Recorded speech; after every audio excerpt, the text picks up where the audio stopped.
Good morning and welcome to Yagya investment academy. मेरा नाम है शनिक और आज की ताजा खबर के इस नए एपिसोड में आप सभी का बहुत बहुत स्वागत है। तो चलिए वर्ल्ड इकोनॉमी के साथ शुरुआत करते हैं आज की इस एपिसोड की। तो यहाँ पे जो पहली न्यूज है that is related to China. IMF ने चाइना का जो जीडीपी ग्रोथ फोरकास्ट है उसे इंक्रीज किया है फॉर 2023 एज वेल एज 2024। तो 2023 का जो जीडीपी फोरकास्ट है वो जो पहला फोरकास्ट था उनका 5% का था, वो आईएमएफ ने इंक्रीज किया है टू 5.4%।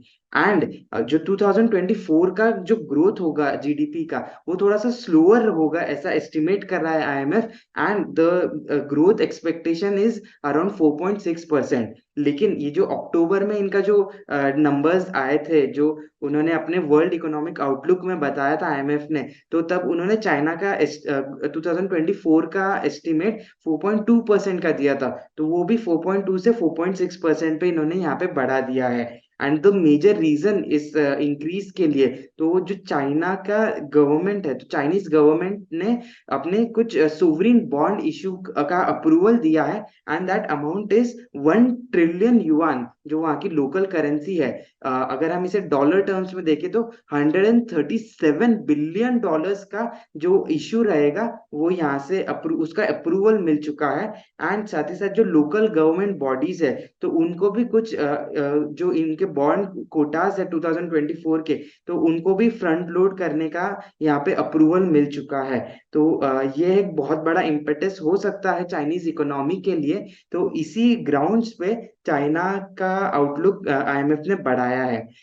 एक और इंटरेस्टिंग चीज जो चाइना से रिलेटेड है, तो उनके जो फॉरेन डायरेक्ट इन्वेस्टमेंट्स होते हैं या जो एफडीआई होते हैं, वो 1998 से पहली बार नेगेटिव आए हैं किसी क्वार्टर में। तो 1998 के पहले का डेटा अवेलेबल नहीं है, लेकिन जब से ये डेटा रिकॉर्ड होना चालू हुआ तो तब से पहली बार जो चाइना का एफडीआई फ्लो है वो नेगेटिव साइड पे आया। एंड जो एफडीआई का डेफिसिट है इन द लेटेस्ट क्वार्टर, जो जुलाई टू सितंबर वाला जो क्वार्टर रहा है, उसमें 11.8 बिलियन डॉलर का एफडीआई डेफिसिट चाइना ने रिकॉर्ड किया है। सो यहाँ पे कई सारी कंट्रीज का एक D risking portfolio D risking का एक थॉट प्रोसेस यहाँ पे दिख रहा है कि चाइना में बहुत ज्यादा कंसंट्रेशन था। एंड जैसे ग्लोबल पॉलिटिकल इश्यूज बढ़ते जा रहे हैं, तो मे बी एक हेजिंग पर्सपेक्टिव से शायद ये डी रिस्किंग का यहाँ पे फैक्टर इन हो रहा है। इसके साथ साथ जो मल्टीनेशनल कंपनीज चाइना में प्रेजेंट है, वो भी शायद अपने जो रिटेन्ड अर्निंग्स है उसे रिपैट्रिएट कर रहे हैं। तो गोल्डमैन सैक्स का कहना है कि ये भी एक मेजर रीजन है, ये जो रिटेन्ड अर्निंग्स का repatriation, that is also big reason for this FDI जो उनका आउटफ्लो दिखा है, जो डेफिसिट दिखा है उसका। एंड जो चाइना के जो लॉन्गर ईयर यील्ड्स है, लॉन्ग पीरियड यील्ड्स जो है, वो लोअर है as compare to other economies. तो इसीलिए मतलब इट्स अ टर्म कि लोअर फॉर लॉन्गर चाइना का जो इकोनॉमी है, and outside China it is higher for longer ऐसा कहा जाता है। तो कैपिटल आउटफ्लो जो रहेगा ये शायद थोड़ा सा कंटिन्यू देखने को मिल सकता है। सो चाइना के जो वीक नंबर्स आ रहे हैं उसका इम्पैक्ट क्रूड ऑयल पे भी दिखाई दे रहा है। तो जो क्रूड ऑयल के प्राइसेस है, बीट ब्रेंट क्रूड या क्रूड ऑयल, तो दोनों के प्राइसेस थोड़े से लोअर ट्रेड हो रहे हैं, जो चाइना के ट्रेड नंबर्स आए हैं उसके वजह से। तो China is the biggest importer of crude oil. And जो उनका एक्सपोर्ट डेटा है वो इतना स्ट्रांग नहीं आ रहा है, कंटिन्यूअसली एक श्रिंकेज दिख रहा है वहां पे एक्सपोर्ट्स में। तो जो एक एक्सपोर्ट का जो प्रेशर है जो चाइना के साइड से आ रहा है, कि जो लोअर एक्सपोर्ट का ट्रेंड वहां पे चल रहा है, तो उस वजह से ब्रेंट क्रूड पे भी प्रेशर आ रहा है कि ऐसे एस्टिमेट्स आ रहे हैं कि जो डिमांड है चाइना से जो डिमांड आ सकती है वो शायद लो हो जाएगी।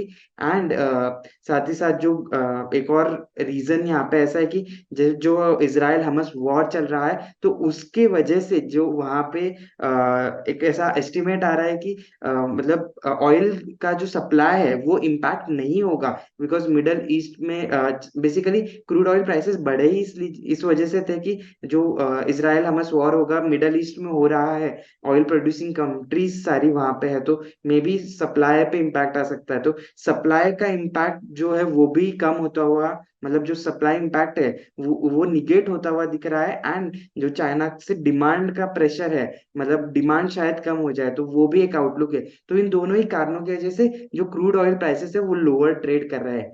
सो moving on to Indian economy. So Indian economy में जो इंडिया का स्टील प्रोडक्शन है, दैट इज जो इंडिया की capacity that is cross 161 million tons का मार्क। तो जो नेशनल स्टील पॉलिसी जो अनाउंस की गई थी, तो उसके हिसाब से इंडिया का जो टारगेट है वो around 300 million tons of steel capacity है बाय 2030। एंड जो इंडिया का जो इंडस्ट्री का जो कमिटेड केपेक्स था 29,500 करोड़ का, उसमें से लगभग 10,000 crore of capex has already been achieved. तो काफी ज्यादा पॉजिटिव न्यूज है ये स्टील और कमोडिटी सेक्टर के लिए। Next is for the diagnostic sector. तो केयर एज के जो रेटिंग एजेंसी है, तो उन्होंने एस्टिमेट्स दिए कि जो इंडिया के डायग्नोस्टिक कंपनीज है, तो उनका ग्रोथ जो रहेगा ये FY 23 FY 24 में, वो लगभग 12 to 14% का रेवेन्यू ग्रोथ यहाँ पे दिख सकता है ओवरऑल इंडस्ट्री लेवल पे।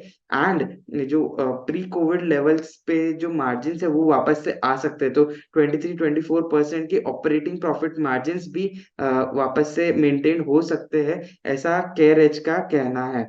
सो जो डायग्नोस्टिक इंडस्ट्री है बेसिकली 60% जो है पैथोलॉजी ड्रिवन होती है, एंड जो 40% है वो रेडियोलॉजी ड्रिवन होती है। तो ये दोनों का जो ग्रोथ है वो काफी अच्छा दिख रहा है, ऐसा केयरज का कहना है, because radiology market is growing because of surging demand for imaging services.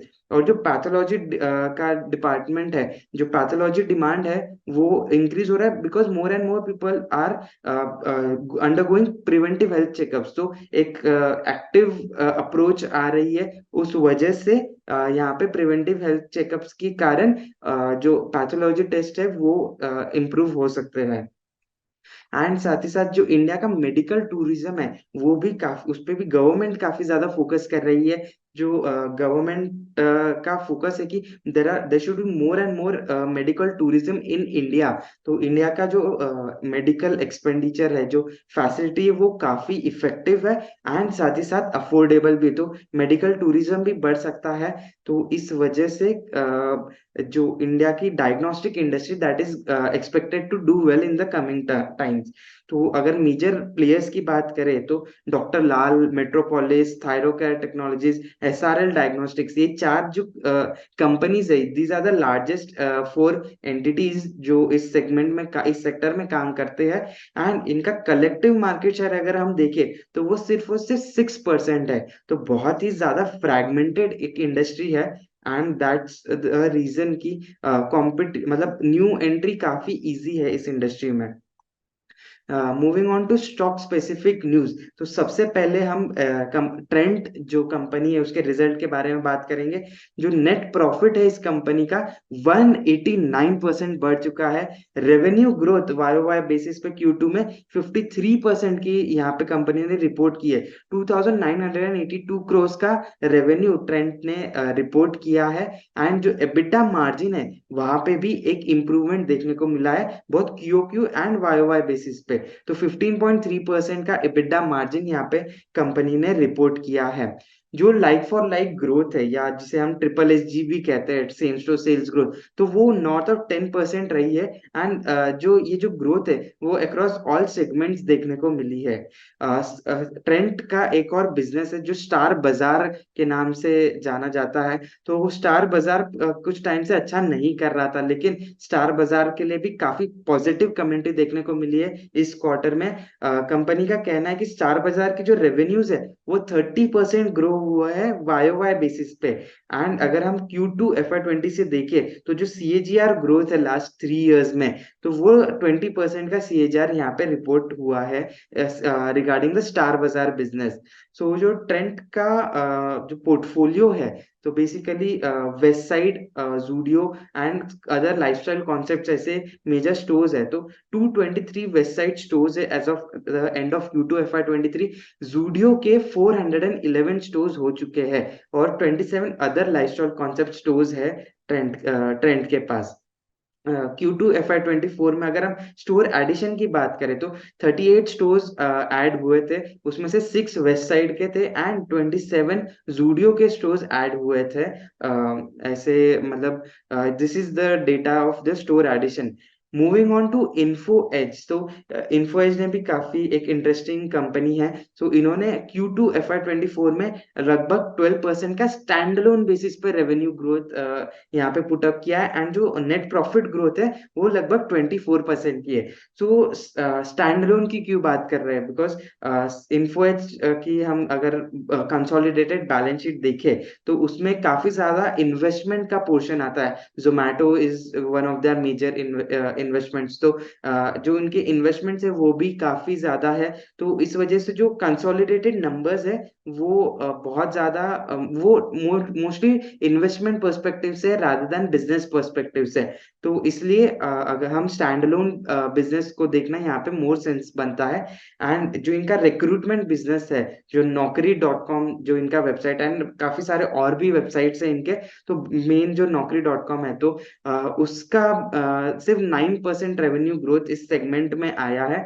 And उसका जो ये जो सिंगल डिजिट ग्रोथ है उसका रीजन इज जो आईटी सेगमेंट में हायरिंग है उसमें एक स्लो डाउन देखने को मिला है, एंड उस वजह से ही इम्पैक्ट होता है कंपनी के जो मेजर उनका रेवेन्यू ड्राइविंग सेगमेंट है, तो जो रिक्रूटमेंट बिजनेस है उसके ऊपर। सो आईटी सेक्टर रिक्रूटमेंट बिजनेस का लगभग 30% कंट्रीब्यूट करता है।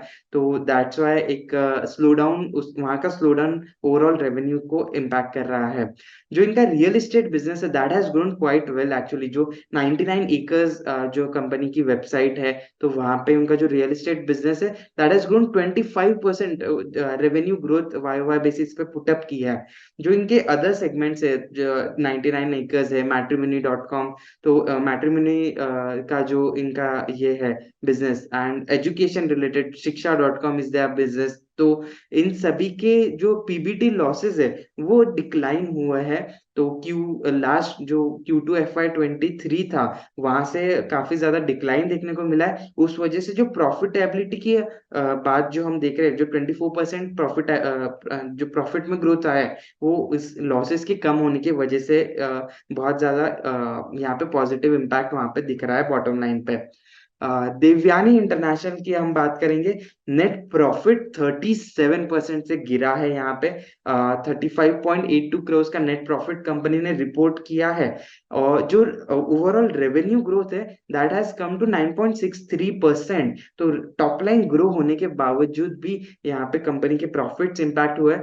जो एबिडा है कंपनी का वो 7% से डिक्लाइन हुआ, एंड जो मार्जिन रहे हैं वो 18.8% से यहाँ पे देखने को मिले हैं। सो फॉर दीज कंपनीज, जब ट्रिपल एस जी या सेम स्टोर सेल्स ग्रोथ की अगर हम बात करें तो इनके जो मेजर 3 ब्रांड्स है, तो KFC, पिज्जा हट एंड कोस्टा कॉफी। तो KFC में -3.9% का यहाँ पे के ट्रिपल एस जी यहाँ पे दिखाई दिया था। पिज्जा हट में -10.4% का ग्रोथ ट्रिपल एस जी के टर्म्स में था, एंड कोस्टा कॉफी का +8.5% का ट्रिपल एस जी यहाँ पे रिपोर्ट हुआ था। सो KFC एंड पिज्जा हट की जो ट्रिपल एस जी है वो नेगेटिव हुआ है, तो ऑपरेटिंग लेवरेज का एक नेगेटिव इम्पैक्ट आता है। तो leverage is a double edge sword जैसा हम कहते हैं। तो वो नेगेटिव इम्पैक्ट की वजह से जो है यहाँ पे EBITDA मार्जिन डिक्लाइन हुआ है, कुछ कॉस्ट के वजह से भी डिक्लाइन हुआ है, बिकॉज हमने वेजिटेबल प्राइसेस को भी बढ़ते हुए देखा लास्ट क्वार्टर में। तो वो भी एक रीजन है कि यहाँ पे इस कंपनी के मार्जिन्स गिरे हैं। अगर हम स्टोर्स ओपनिंग की बात करें तो जो पिज्जा हट की कंपनी ने 14 new net new units add किए। तो अगर कोई क्लोज किए होंगे और कोई ऐड किए होंगे तो नेट टर्म्स में 14 यूनिट्स यहाँ पे ऐड हुए हैं। KFC के 30 यूनिट्स इस क्वार्टर में कंपनी ने ऐड किए हैं, और जो कोस्टा कॉफी है उसके 23 यूनिट्स ऐड किए हैं। Again there is a small brand वैंगो जिससे कहते हैं जो उसका नाम है, उसका भी एक स्टोर इस क्वार्टर में ऐड किया गया है। तो ऐसे कुल मिला के 68 स्टोर्स इस क्वार्टर में कंपनी ने ऐड किए हैं। तो अगर कंपनी के मेजर जो कोर ब्रांड्स है दैट इज पिज्जा हट, KFC एंड कोस्टा कॉफी, तो उसके 1279 स्टोर्स हो चुके हैं as of FY23 sorry Q2 FY24।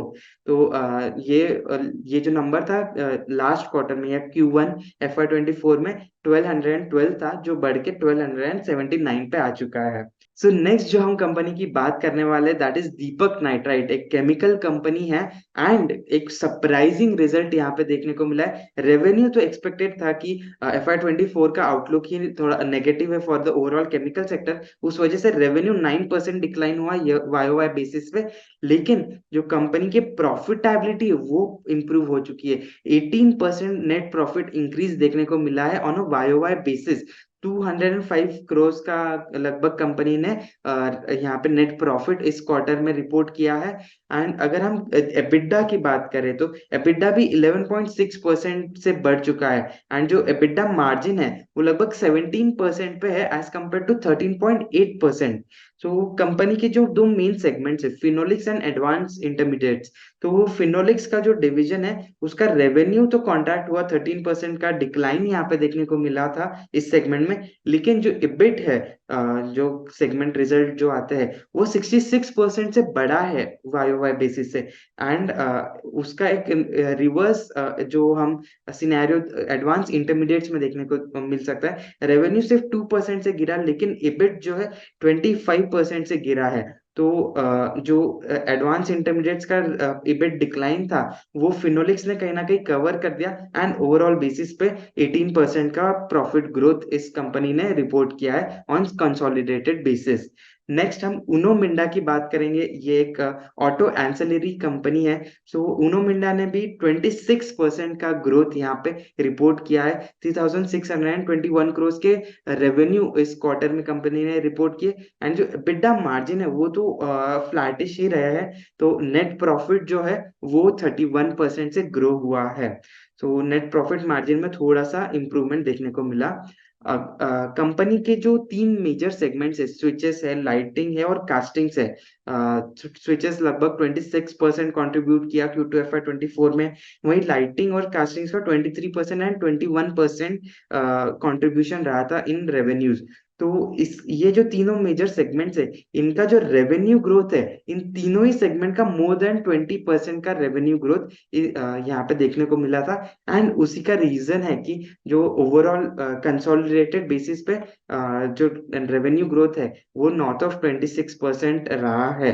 तो बाकी इसके साथ साथ कंपनी और भी कई सारे डिविजन्स में काम करती है। तो सीटिंग्स ये लोग बनाते हैं, एकॉस्टिक्स में काम करते हैं, तो सीटिंग से 8%, एकॉस्टिक्स से 6% रेवेन्यू आता है। एंड अदर सेगमेंट से 16% का रेवेन्यू कंपनी को Q2 FY24 में आया है। So this was it about today's stock market news. अगर आपको आज का ये वीडियो पसंद आया तो इसे लाइक कीजिए, ज्यादा से ज्यादा लोगों के साथ इस वीडियो को शेयर कीजिए, और ऐसे ही फंडामेंटल एनालिसिस के लिए बने रहिए यज्ञ इन्वेस्टमेंट एकेडमी के साथ। Thank you.